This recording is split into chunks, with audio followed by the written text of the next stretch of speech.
Right now, I introduce to you guys Scott Hardy. Thanks, Dante. I appreciate it. So those guys who were here last year, you guys had Mike Cole, right? Who's like one of the best speakers. I'm not that good, but I'll give it my best shot. So you guys are all juniors, seniors, right, in high school. So today, it's a day off of school. We'll answer the burning question. Should the Seattle Seahawks have given the ball to Marshawn Lynch? Right? You know what? Nobody knows. Nobody knows.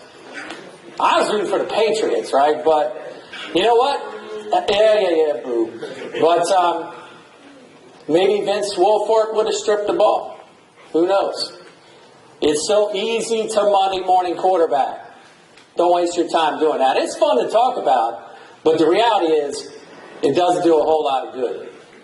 So what I'm going to talk to you guys about today is your future. Talk about you. Some of the choices you will or won't make as you go forward from here. High school, you know, you've been through a lot of drama with high school, but now the future lies ahead. So I got 4 points today. I'm going to talk to you guys for like 15 minutes, nothing long, but 4 points. And the first one is this.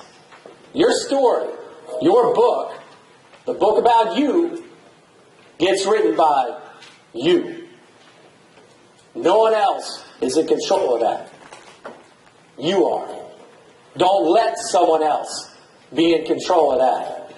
Maybe you were told at some time, oh man, you'll never amount to anything. Maybe you got told that. I did. I was actually told that by a teacher in high school. Maybe you've been told that, oh, you've got it made. You've got it made. You've got the world in your grasp. You've got it made. That's not true either. Maybe you're off to a really good start, but you have the whole rest of your life ahead of you. You're the one that's in charge of writing your book. Maybe you've had it pretty easy growing up. I did. I mean, I had both my mom and dad at home. Didn't have to worry about where I was going to get anything to eat. Had a roof over my head. Of course, when I was in high school, I thought, oh, I got all these problems. No, but looking back, I had it pretty easy. Maybe some of you have had it pretty tough. Maybe you've had it pretty tough. I've got a good friend of mine that I guarantee he's had it tougher than anybody in this room when he was growing up. He had a lot of bad things that happened to him. A lot. But you know what? He's one of the most successful guys I know today. Because he put all that behind him and he persevered. He understood at an early age that life isn't about what you were when you were young. It's what you make it out to be as you get older. The choices that you make. So if you've worked hard and you're off to a great start, congratulations. That's good. That's really good. But you know what? Don't look back 25, 30 years from now and go, oh man, I peaked in high school. If you're off to a good start, congratulations. If you're off to a tough start, it's okay. The book gets written by you. Don't put somebody else in charge of that. And here's one thing to remember. No matter how hard you've had it, no matter how good you've had it, you're not entitled to anything. The respect you get is the respect you earn. So point number 1, your book is by you. Point 2, when it comes to choosing your career, and a lot of you are looking at electrical, and I think that's great. But here's the thing about your career. Pick something you like, and that you're pretty good at. Pick something you like, and that you're pretty good at. Have you ever heard the expression, oh, just do something you love, and you'll never work a day in your life? You ever heard that? That's a crock. That's a bunch of bull. Everybody has bad days. It happens. Do something you like. You'll never work a day in your life. Come on. I like what I do. It's challenging. It's interesting. I like working with a team. But you know what? Some days, it sucks. But that's life. Some days it's just tough. Some days you have to grind it out. But you want to pick something you like. You want to pick something that you're pretty good at. And the reason is because you got to take that from being pretty good to being great. To being really, really good. And the likelihood, if you like it and you're pretty good at it, chances are you will become great one day. You can become really, really good. Now, I like basketball when I was growing up. You could have given me Kobe Bryant and 6 months of training, and I still couldn't dunk a basketball. Unless you gave me a ladder. You have to be able to be pretty good at it. Pick something that you're pretty good at. And you like it. Here's the thing. We all have great gifts. We all have great gifts. You just got to figure out which one yours are. See, the problem is some people are just interested in other people's gifts. Oh, man, that guy's good at that. I think I want to be good at that. Not necessarily. Figure out which gifts you have and use those to your advantage. Now, in this trade, in the electrical industry, if you're mechanically inclined, if you like that, man, you've got a great gift then. You should be looking to be an electrician.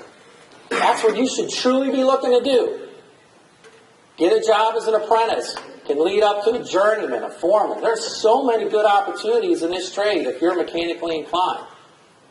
If you're not really mechanically inclined, but you still like the industry, and you're good with computers or software, process-oriented stuff, well, then you should maybe look at getting a job that maybe helps you get something towards project management. Something along those lines. If you like drawing, and you're good with computers, you've got a great advantage. Because maybe you can get involved in 3D modeling. In BIM, Building Information Modeling. I don't know how much exposure you guys have ever had to that. But that's another fascinating aspect of the electrical trade. You can go out, you can work as an apprentice for a number of years, and then maybe get into that.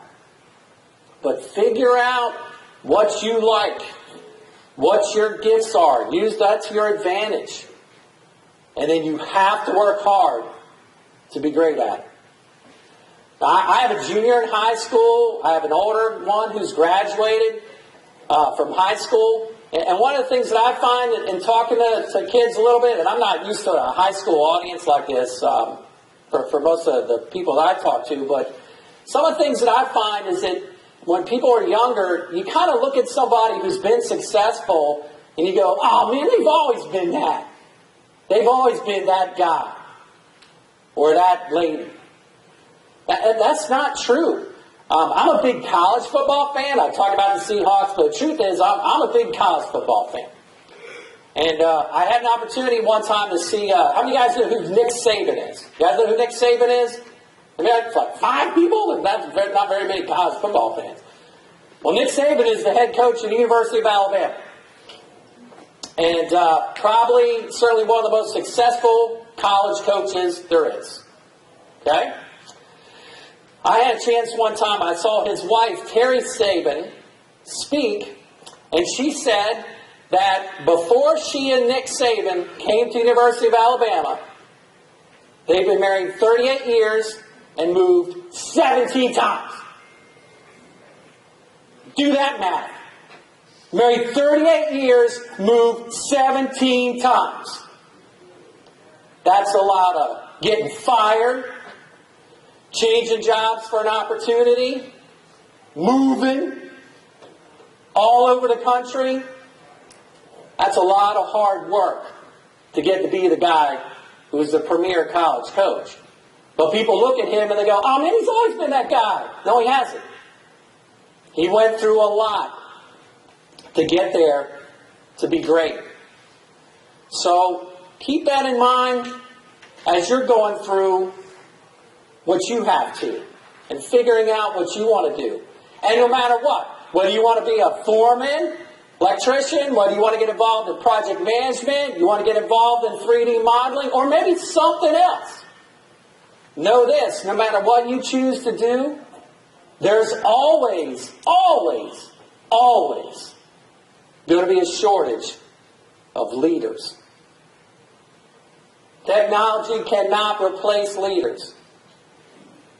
Economies, things change, all that stuff cannot replace leaders. There's always going to be a shortage of leaders. So if that's something you like, if you like leading a team, if you have the work ethic to lead a team, if you have the humility to lead a team. Because if you think leading a team is just running around and telling everybody what to do, you don't understand leadership. Don't do it. Leadership is not running around telling everybody what to do. So you can think about that also. So one, your story, your book, the book about you, that's written by you. Don't let anybody else write it for you. And don't blame anybody else when the chapters start turning out. Number two, find something you like. You're pretty good at it. If you're pretty good at it, you can be great. So the next thing. So you're out there, you're in your career, you're doing something, whatever it is. Maybe you went to apprenticeship school. Maybe some of you go to college. I don't know. It doesn't matter.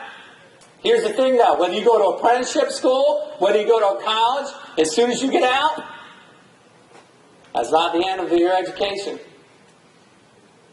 Always look to get better at whatever it is that you do. Always look to get better.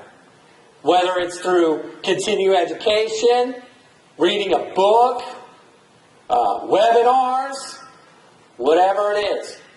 Find ways to get better. You know, it's kind of I didn't learn this until I was a lot older. What's one of the best ways to figure out how to get better at something? It's really not that obvious. Find somebody who's already done it. Find somebody who's successful at doing what you want to do and just observe how they do it. Just watch them. Ask them questions if you have closer access to them. And if you're working for somebody, here's one of the hardest things to do, but I'll guarantee it's a way to get better, is ask your boss, your supervisor, whoever it is, say, hey, listen, I need you to tell me, what do I have to do to get better? And by the way, don't take it easy on me. Beat me up, not physically. But tell me what I got to do to get better. Push me to get better. And here's the thing. You got to listen. You got to listen to what they tell you. The biggest mistake I see when people ask for feedback, as soon as they get the feedback, what's the first thing they do? Start defending themselves.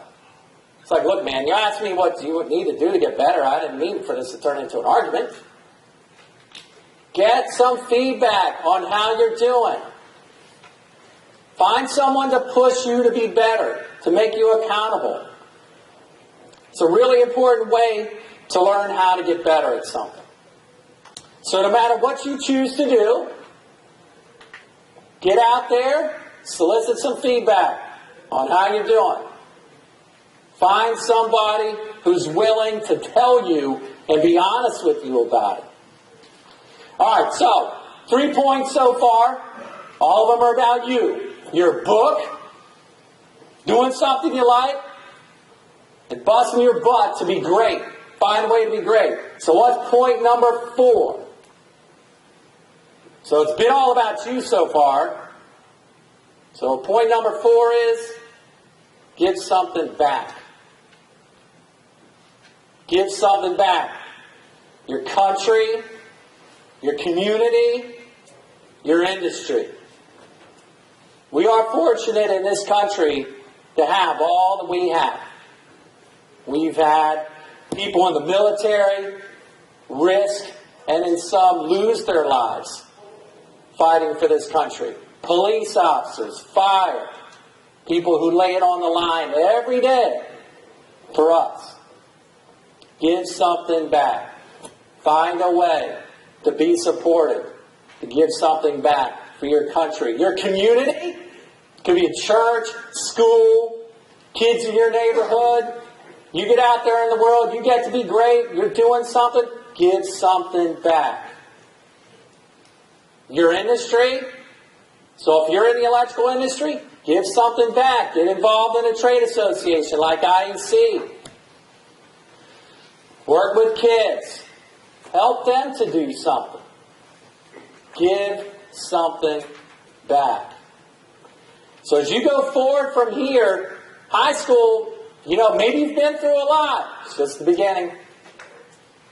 May not seem like it now, but it's just the beginning. And no matter how fast you think time has gone for you so far, the one guarantee I can give you as a 51-year-old guy, man, it just goes faster. Time will go faster. So make the good choices as you go along. That's an old stereotype, but make the good choices as you go along. And one thing, one of the most interesting things, I've seen a lot of speakers in my life, and when it comes to making a comment to some younger kids, I thought this is pretty powerful. Does any of you guys know who Len Bias is? You guys know who Len Bias is? Len Bias was probably the best basketball player that ever played at the University of Maryland. The guy was just phenomenal. And he lost his life from drugs. And a couple years ago, his mom spoke at the IEC graduation. She said one of the most powerful things I've ever heard somebody say about saying to some people growing up. And she said, "My son Len died because of who he associated himself with."